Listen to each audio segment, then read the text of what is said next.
Spotlight. Alright, who's ready to get depressed?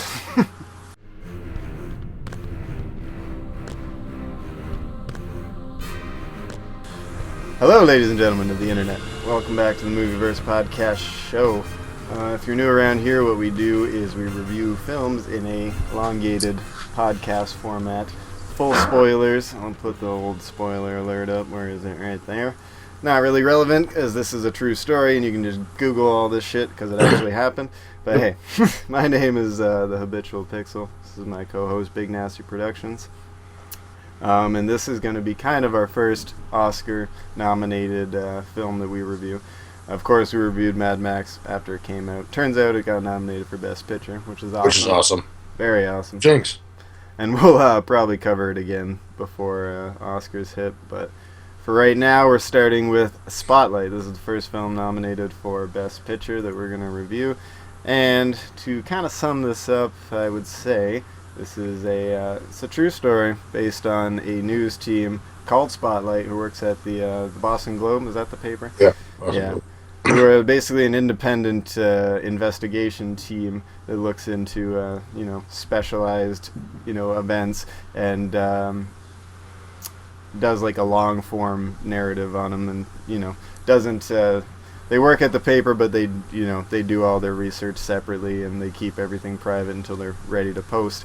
And it's about them undertaking the biggest story of all of their careers, definitely, and that's of course the sexual abuse cover-up scandal that happened in Boston, and it turns out all over the world. And it tells the story of them digging deeper and deeper and deeper into this cover-up that happened in Boston in the 90s, I think, mid-90s, mid to late 90s, but of course it's, and all the corruption inside of the Archdiocese. Mm-hmm. Diocese. Yeah. So this is a touchy subject, to say the least, for some people, but this is a excellent way to tell this story, because it focuses more on this team of journalists than it does, say, the victims or the priests or whatever, even though they're in it. But it's mainly about the uncovering of facts, and it's kind of presented almost like a, I guess a murder drama, kind of, but instead of a murder, it's this, elaborate... Just investigative mystery. Yeah, investigative mystery. That's the word I'm looking for. But it's into this, quite startling cover-up of the Catholic Church and what they've been doing, and it raises some very good questions, and it has an excellent cast. So, where would you like to start? Well, I'm sure everybody's heard about, the things that the Catholic Church has been doing and covering up for years with all the different abuses and scandals in that regard. I mean, it's no stranger to the news. Yeah, it can't be argued anymore, in my opinion. No. I'm glad that there's a very well acted, very well put together film that kind of highlights some of these abuses and really the extent that they went to try and hide things like that. But I do think, I don't even know how long ago it was, or what season it was, but it was South Park with Galgamech. Yeah. When they're telling I believe it's Father Mackey goes to the Vatican to try and get them to change the rule, so that priests can at least have sex with women, or whatever, so that they don't molest kids anymore. And I feel as though, obviously, it's like a lot more serious take at that. It's something that's been rolling for a long time that it feels like still keeps happening. If something like this is coming out just now, it's one of those weird things. It's almost like slavery or equal rights or something. It's like, why does this still happen in this day and age, let alone the numerous 100-year past of it happening? But I don't know. You nailed it exactly. I'm glad there's an excellent cast that got together to tell this story and did it in I think, a pretty tasteful way, and a pretty honest way.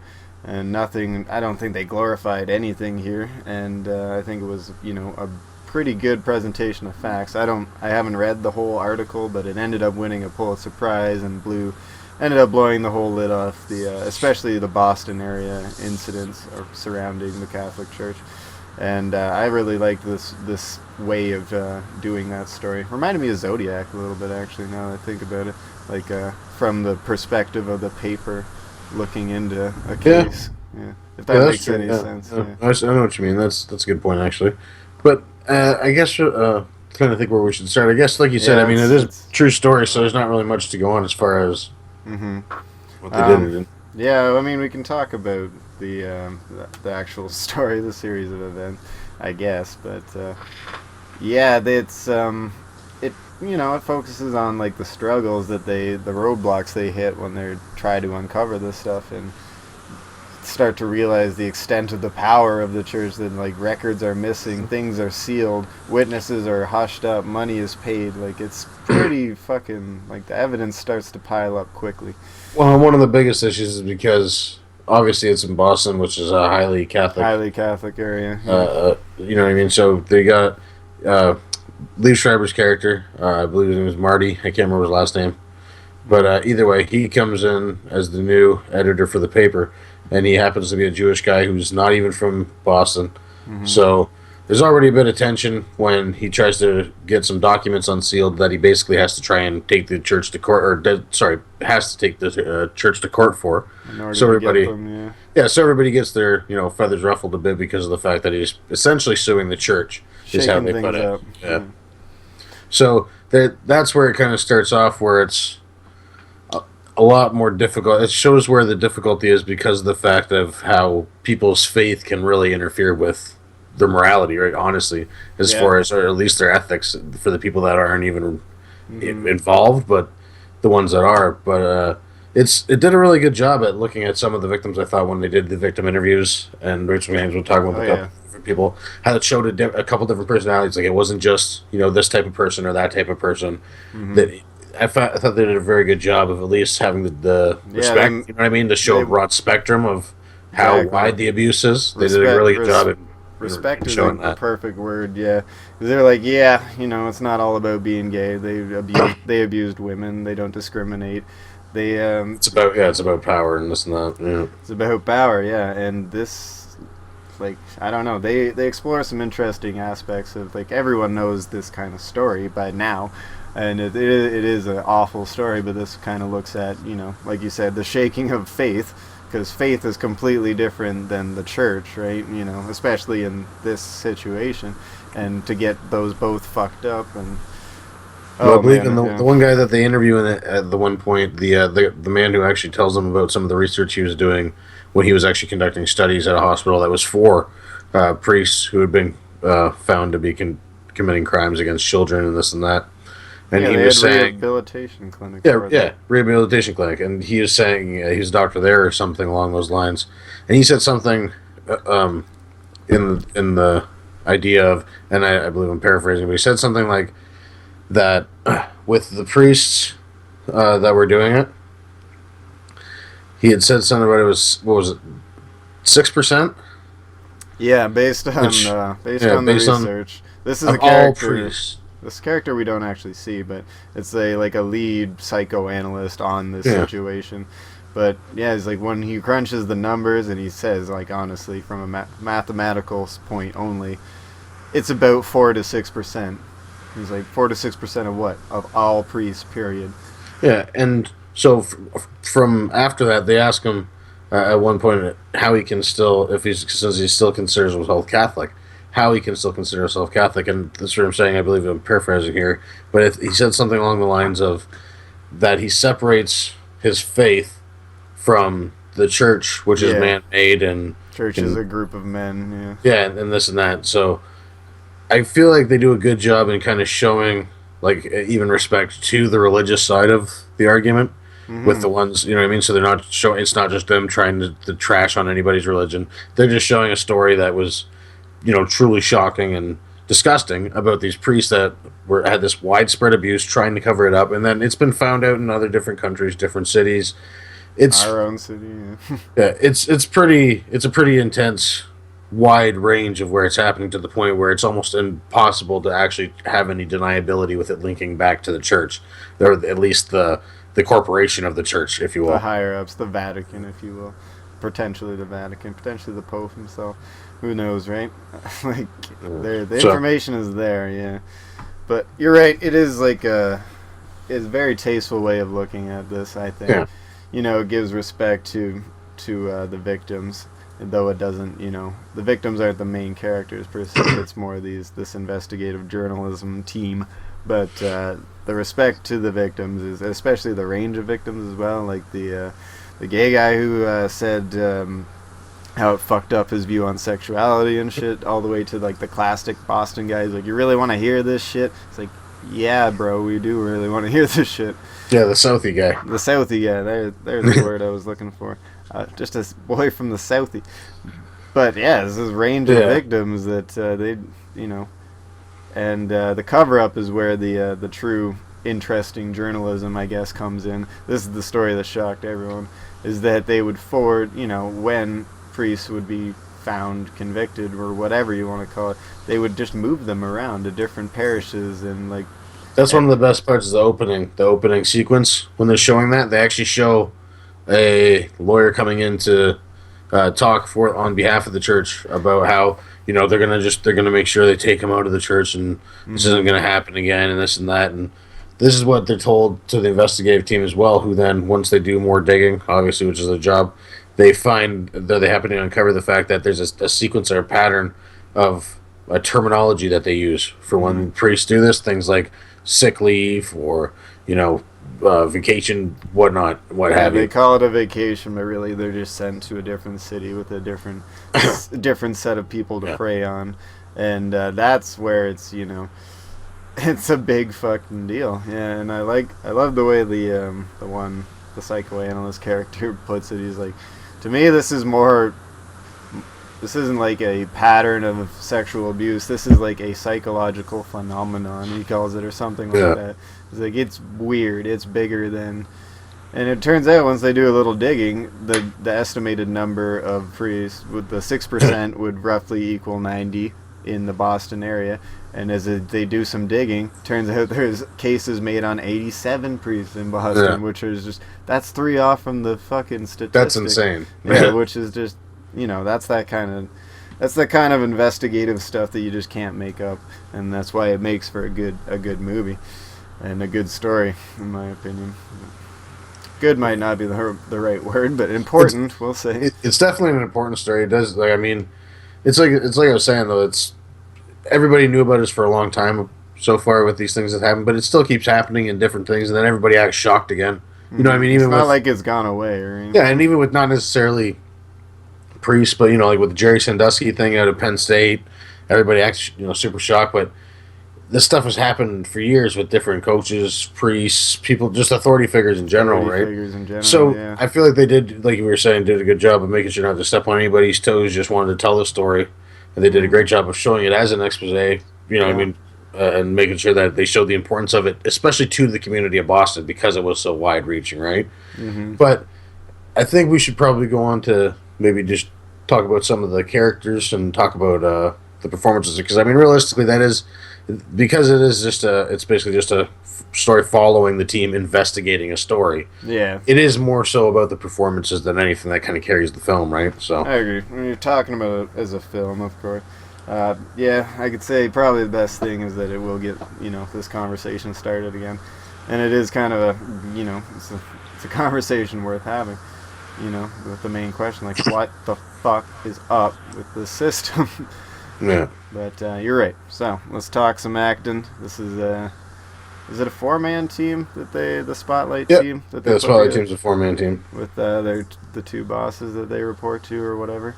Yep. I believe, yes. So, where shall we begin?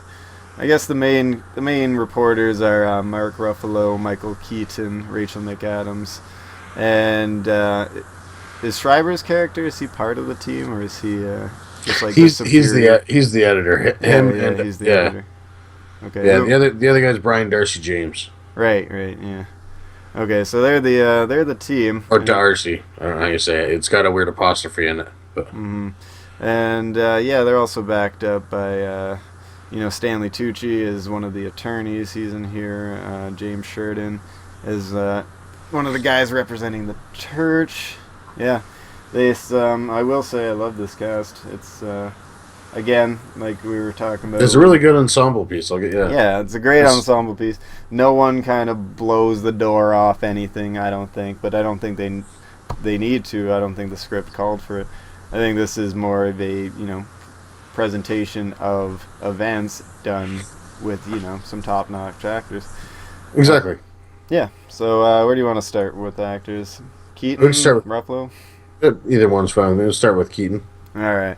Michael Keaton plays a character. What's his name? Walter Robinson. Yeah, Robbie. Yeah, the leader of this Spotlight team, this investigative journalism team. I don't know. This wasn't like I don't think this was a terribly large stretch for him, but I think he did this character pretty well.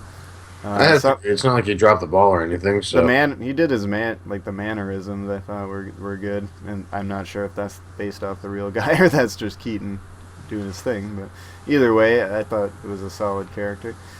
He's not quite as passionate and as outgoing as Ruffalo's character or even Rachel McAdams' character, but he kind of acts as the anchor of this team, and he's the kind of guy who gives everyone the go ahead after the new editor kind of suggests that this be the new story. I liked it. Yeah. That's the thing with this type of film is especially with the ensemble they have, especially when it's based on a true story like this, and the people aren't necessarily. It's not like it's based on a bunch of celebrities or rock stars or anything like that, where there's a lot more flamboyant, you know what I mean? These are just regular, everyday people that happen to be investigative journalists, so they may not necessarily have the biggest character range as far as it's not like they're Johnny Depp playing in Pirates of the Caribbean. You know what I mean? They don't necessarily have the room to do a lot other than just be normal because they're playing normal people. Exactly. So because of that, they a lot of the time they tend to just seem like Michael Keaton being Michael Keaton and Rachel McAdams, and they're just it's them just investigating the story.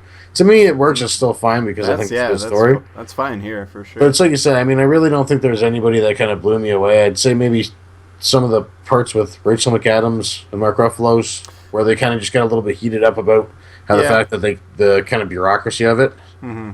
They get frustrated. The scene where Mark just literally, kind of snaps after. He's like, no, we can't take this public yet. We got to work on it some more. And he's like, it could have been any of us.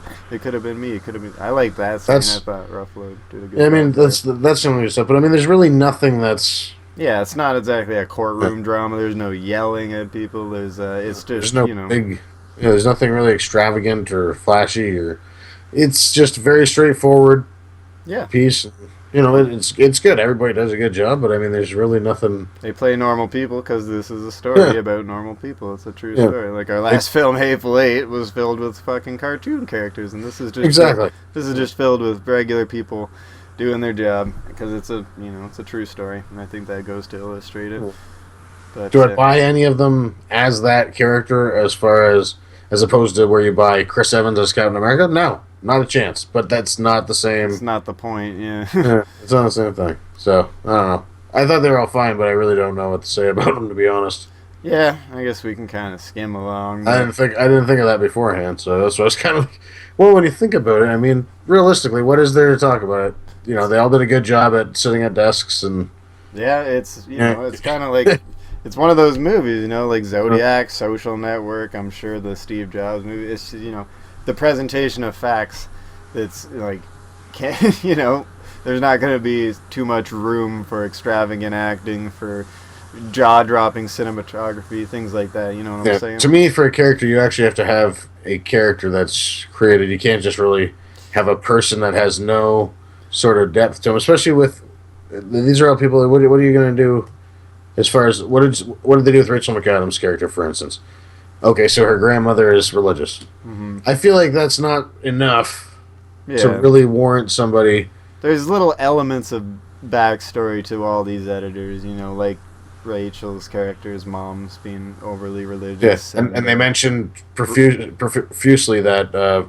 what's his name? Sorry, Mark Ruffalo. He's a lapsed Catholic. Yeah, he's a lapsed Catholic. Yeah, so is Keaton's character, I believe. Yeah, so they continuously make sure to mention you that because of the fact I feel like it needs to be put in there because there's not enough to convey any sort of character in them because there just isn't really much of a character there. Yeah, exactly. They're just people, right? I don't know. Exactly. I did Liev Schreiber. I know it sounds stupid because I'm comparing it to obviously like Crypto and Captain America, but I mean, do you understand what I mean? But I do absolutely.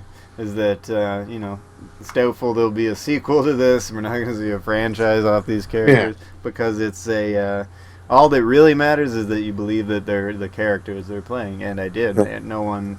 You just need to deliver your lines with the right timing. Make sure there's a lot of passion in them. They do a good job of showing like different, like I said, like Mark Ruffalo when he's getting angry. Yeah, it's all reactions. McAdams getting upset. It's all reactions and things like that. I thought Liev Schreiber probably did one of the better jobs in it. I know that's kind of. I did believe him as a character more so than the others. I'll give you that. Yeah. This stoic fuck who doesn't like baseball and kind of his first day on the job literally gets the ball rolling on this. His first day on the job, you're like, yeah, you wrote 2 pieces about this. It seems like it's a bigger deal than that. It's no Matthew McConaughey in The Time to Kill. You know what I mean? That's no. I guess that would be a much better comparison. I should have started with that. Sure. I don't know. Yeah. I don't know. Yeah, exactly. I don't know what else to say. There's a lot of big names here. No one does a bad job. I think everyone was. No, they do enough to make it sufficient where you don't question anything about it. You just watch the film and listen to the story. It's just. And that's what it's and that's what it should be about. I think when you go to watch this, it's not a feel-good hit of the summer by any means. It's and like for ensemble films, I don't. Yeah, definitely not a comedy. Ensemble films, I don't think it really, like, as far as an ensemble or the acting caliber of it, or performance-wise, I don't think it stands out like something like Wolf of Wall Street or, American Hustle, things like that. That's, I guess, the best way I could put it. Yeah, that's a fair way of putting it, yes. I think you're right. I think you'd be right.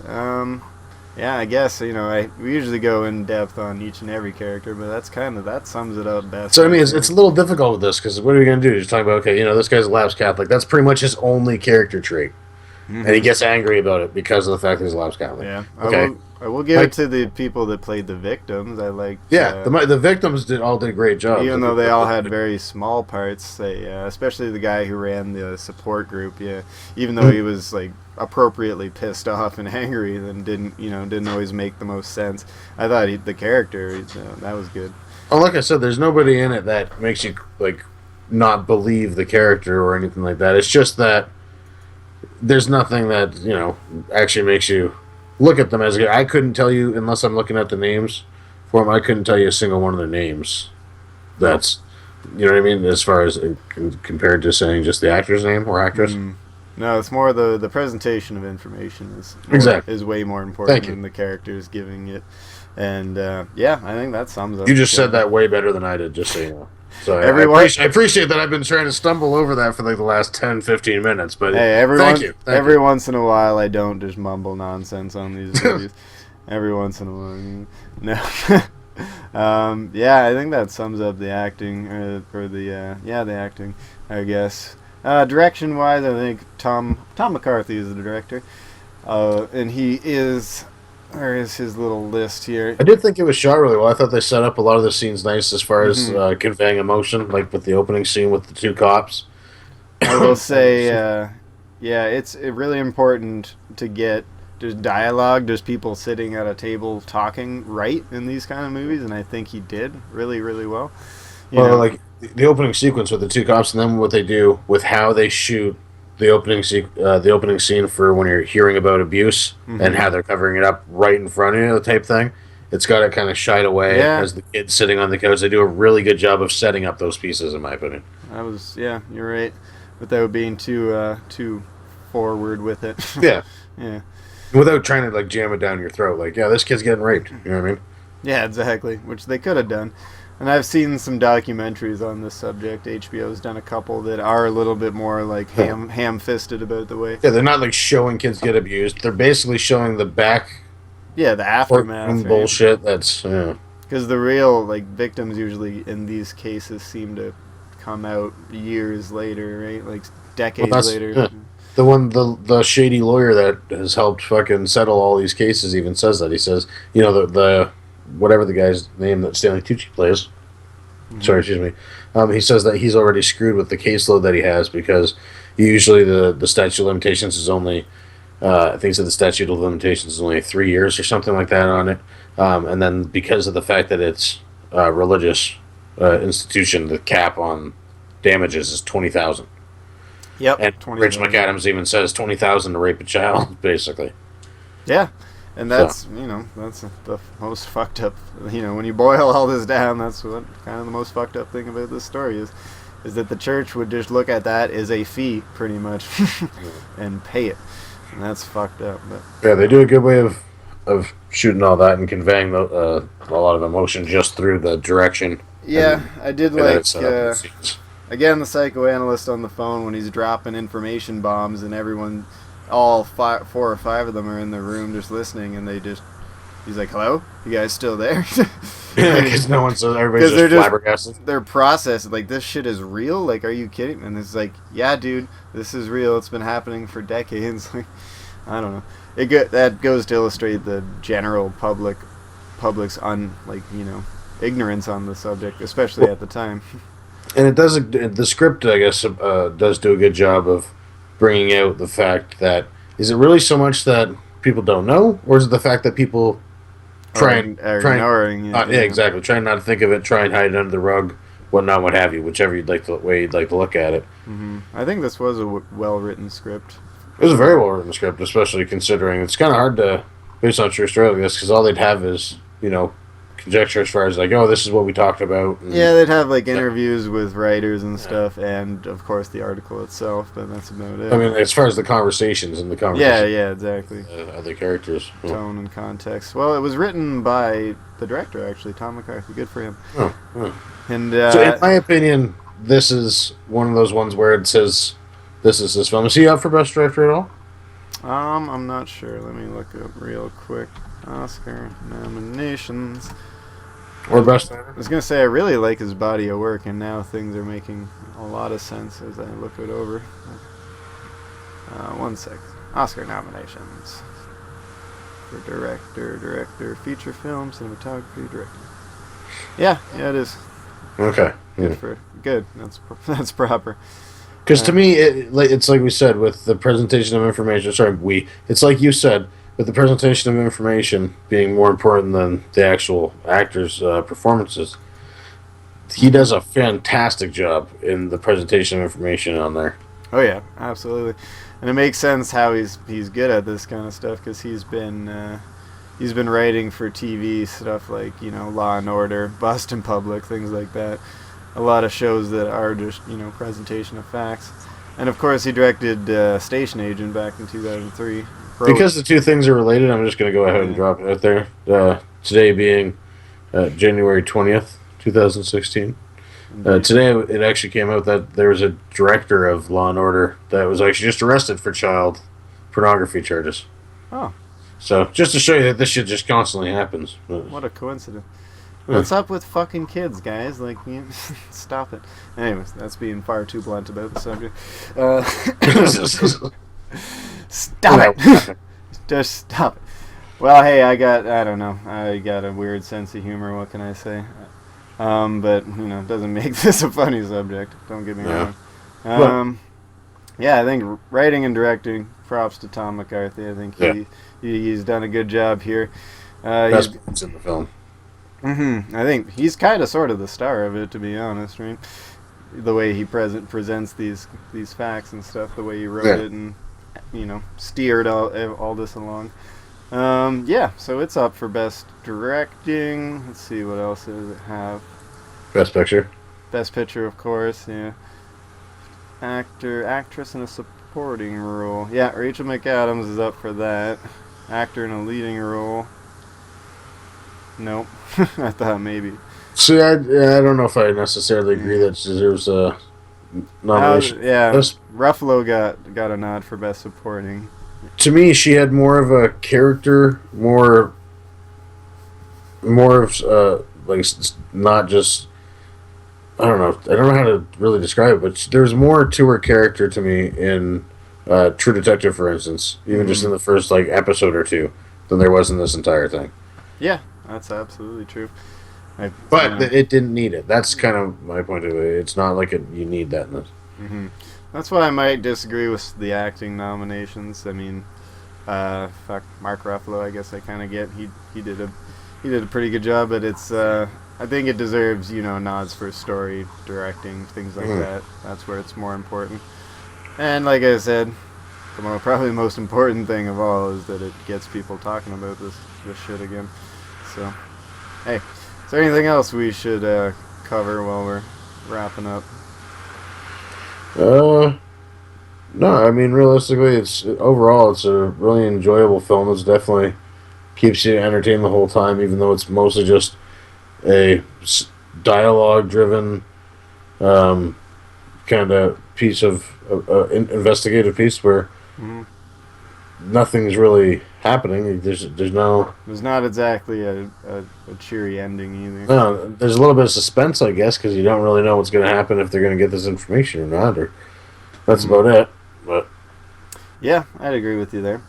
Yeah, I don't know if there's anything else really I want to cover except for I hadn't heard of this before I hadn't heard of this until it came out. I didn't really know that this script was getting made or anything, and I was pleasantly surprised, we'll say. Yeah. You want to hit it with a score? If you got nothing else you want to add? Honestly, I think because of the fact that I think it's very well directed, I do think it's a very good script. Performance-wise, I mean, it's nothing special to me. Again, I know it sounds weird when I said it with the thing. To me, it's more impressive for someone to take a character that's completely unbelievable and make it believable, as opposed to as opposed to having an actor just basically say, "My name is this now," and start spewing lines at me. Yeah. To me, that's kind of what you get here, and I don't mean that to sound insulting. It's just that's what happens when you're doing a true story type of film like this. That's not a period piece really or anything like that. So it is what it is. But to me, there was no real attempts other than Michael Keaton for a Boston accent, and they're all supposed to be from Boston. Yeah. That to me was one of the things where I don't see how there's a nomination for McAdams. Yeah, I didn't buy her Boston. Well, actually, she does mention she's not originally from Boston. So oh, right, that is true. She's not. Maybe I'll give her a pass on that. Ruffalo didn't. I don't know. But again, he's not. I don't know. He's to me, like for instance, if you're gonna have a group like that, I mean, I don't know. I was expecting a lot more people to sound like it's The Town or a Mark Wahlberg thing, or Absolutely, and that's just what you get with Boston. Boston's a very interesting setting for things, and we've had a lot of interesting things said in Boston, from the Departed of Fallout 4, right? It's it's an interesting city, and this is one of its darkest secrets, right? And, with all things considered, I think I'm gonna have to still give it an 8.5. That's about what I'd give it. I was gonna give it an 8, but an enthusiastic 8. Like this is a definite enjoyable watch, just for the same reason you might watch a documentary, if that makes any sense, because it's you're learning something at the very least, but you're also watching a decently well acted, well written film as well. Yeah, so I'd hit it with an 8. Yeah, 8.5 for me. 8. Anything else, Seth? No, I think that about covers it. All right. Thank you for watching our review of Spotlight. 8 from me. 8.5 from my co-host Big Nasty Productions. So yeah, this is our first film on the road to the Oscars. We got 6 more to do, I guess, technically. 7 more to do. I don't know. There's going to be a lot of reviews coming soon, but yeah. So give us a subscribe. Our channels are in the description below if you dig what we do, and we'll be back soon for another review of an Oscar-nominated film. Thank you for joining us. See you next time.